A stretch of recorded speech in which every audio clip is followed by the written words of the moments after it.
کہتے ہیں کہ نماز کا اگر وقت ہو جائے اور وضو کی کوئی جگہ نہ ہو تو نماز بے وضو پڑھ لینی چاہیے ہے یا ترک کر دینی چاہیے. ہاسپٹلس کے اندر لوگ کام کرتے ہیں, لمبے لمبے روٹس لے کے ہائی ویز پہ آ رہے ہوتے ہیں, اسی طرح سے کارپوریٹ سیکٹر کی میٹنگس چل رہی ہوتی ہیں, وضو ممکن نہیں ہوتا کرنا, تو اس صورت میں نماز کیسے ادا کی جائے؟ نماز اللہ تعالیٰ کے حضور میں حاضری ہے. اس میں بہت سے لوگ طرح طرح کے سوالات پیدا کر کے اپنے آپ کو پریشان کرتے ہیں. خشوع نہیں ملا, خضوع نہیں ملا, دل نہیں لگا. یہ حاضری ہے, یعنی اللہ تعالیٰ کی طرف سے آواز دی گئی حی علی الصلاۃ, آ جاؤ, تو آدمی کو اپنا سر جھکا دینا ہے. اس لیے 5 وقت چونکہ یہ حاضری ہونی ہے, چند منٹ کی ہے لیکن ہونی ہے, تو اس میں اللہ تعالیٰ نے بہت رخصت دے دی ہے. آپ کو وضو کرنا ہے, اہتمام کے ساتھ وضو کرنا ہے. اس کا موقع نہیں ہے تو آپ سادگی سے وضو کر لیجیے. آپ کے پاس پانی بہانے کا موقع نہیں ہے تو آپ گیلے ہاتھ سے پھیر لیجیے. آپ کے پاس اس کا بھی موقع نہیں ہے تو آپ کسی دیوار پر 2 ہاتھ مار کر محض علامتی طور پر وضو کر لیجیے, یعنی جس کو تیمم کہا جاتا ہے. تو وضو کے معاملے میں یہ سب صورتیں اللہ تعالیٰ نے جائز کر دی ہیں. جہازوں میں یہی صورت پیدا ہو جاتی ہے, بعض دفتروں میں یہ صورت پیدا ہو جاتی ہے. تو جو صورت بھی میسر ہے اس میں آپ وضو کر لیں. اس میں یہاں تک بتا دیا گیا ہے کہ جس حالت میں آدمی کو غسل کرنا ضروری ہے اس میں بھی اگر موقع نہیں ہے تو تیمم کافی ہے, وہ کرے اور نماز کے لیے اپنا سر جھکا دے. نماز کے بارے میں بھی یہ بتا دیا گیا ہے کہ اس کو پورے اہتمام سے جماعت کے ساتھ پڑھنا ممکن ہے تو اسی کو ترجیح ہوگی. وہ ممکن نہیں ہے تو جس طرح بھی آپ ہیں, جہاں بھی ہیں, آپ پڑھ لیجئے. اگر آپ پڑھنے کی پوزیشن میں نہیں ہیں, سفر کر رہے ہیں, گاڑی میں بیٹھے ہوئے ہیں, سواری پر ہیں, تو فرجالا و رکبانا, پیدل چلتے ہوئے پڑھ لیجئے, سواری پر بیٹھے ہوئے پڑھ لیجئے. تو یہ بنیادی طور پر حاضری ہے.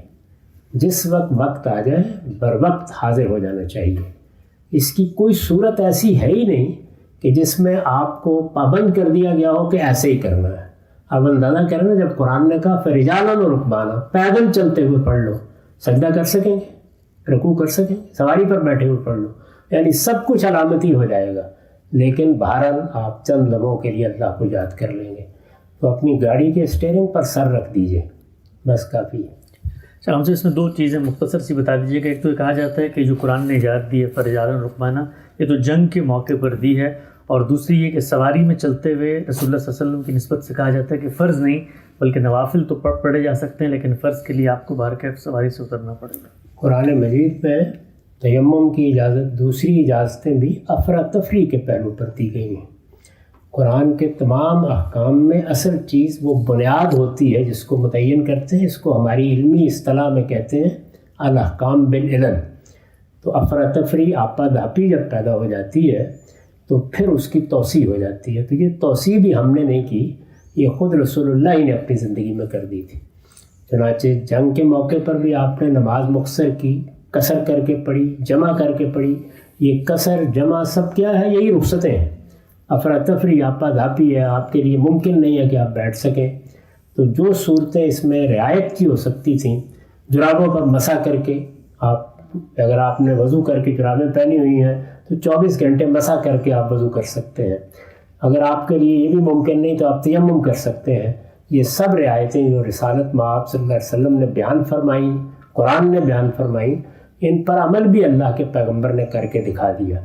اس میں میں نے یہ عرض کیا ہے کہ جہاں موقع ہے, تو چونکہ اس زمانے کی سواریوں کو ٹھہرا کر سفر کر رہے ہیں نا, پڑاؤ کرنا ہے کہیں, تو فرض نماز کی جماعت کرائی جا سکتی تھی, اس وجہ سے ضرورت نہیں پڑی.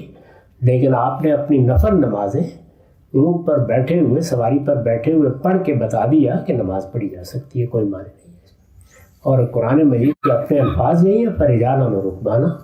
فرجالا تم پیدل چلتے ہوئے پڑھ سکتے ہو, رکبانا تم سواری پر سفر کرتے ہوئے پڑھ سکتے ہو.